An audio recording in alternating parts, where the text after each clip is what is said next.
প্রিয় দর্শক, আসসালামু আলাইকুম। দর্শক, আপনাদের প্রীতীয় শুভেচ্ছা জানিয়ে শুরু করছি আমাদের আজকের প্রতিবেদন। তো দর্শক, আজকে আমরা এক অসহায় মেয়ের গল্প তুলে ধরব, যার নাম হচ্ছে স্মৃতি জান্নাত। স্মৃতি জান্নাতের বাড়ি মাদারীপুর। তো স্মৃতি জান্নাতের বিয়ে শাদী হয়নি। স্মৃতি জান্নাতের কোনো ভাই বোন নেই। স্মৃতি জান্নাত একাই। তো স্মৃতির বাবা মা আছে, তাও অসুস্থ, কোনো কাজকাম করতে পারে না। তো স্মৃতি বিয়ের বয়সী মেয়ে হয়েও একটা বোরকার দোকানে কাজ করে সংসারটুকু চালায়। তো স্মৃতি এখন ইউটিউবে এসেছে বিয়ে শাদির জন্য, কারণ স্মৃতির বয়স হয়ে যাচ্ছে, স্মৃতির বয়সও ভারী হয়ে যাচ্ছে, কিন্তু বিয়ে শাদী হচ্ছে না।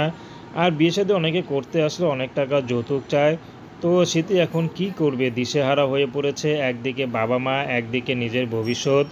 তো স্মৃতি এমন একটি মানুষ চাচ্ছে, যে মানুষটি নাকি স্মৃতির পাশে সবসময় থাকবে, এবং স্মৃতিও জানে তার বাবা মাকে একটু দেখতে পারে, কারণ স্মৃতি ছাড়া তার বাবা মার কেউ নেই। তো সে মানুষটি যদি বিবাহিত হয়, তারপরও স্মৃতি রাজি আছে। যদি এমনও হয় 70, 80, 90 বয়স্ক পুরুষ স্মৃতিকে বিয়ে করতে চায়, তারপরও বিয়ে করবে, কিন্তু তার একটি শর্ত, স্মৃতি যেন বিয়ের পর তার বাবা মাকে একটু খেয়াল রাখতে পারে। বাবা মা ছাড়া পৃথিবীতে স্মৃতির আর কেউ নেই, আর স্মৃতিরও তার মেয়ে ছাড়া তার বাবা মার আর কেউ নেই। তো দর্শক, স্মৃতি বোরকার দোকানে যা ইনকাম করে পায়, তা দিয়ে কোনো মতে সংসারটুকু চলে। বেশি টাকায় তাদের অসুখই চলে যায়।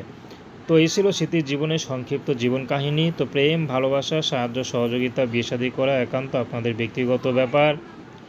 আসুন আমরা 5 ওয়াক্ত নামাজ পড়ি, সর্বদাই দেশের সেবা করি। আসসালামু আলাইকুম রহমতুল্লাহি বারকাতুহু।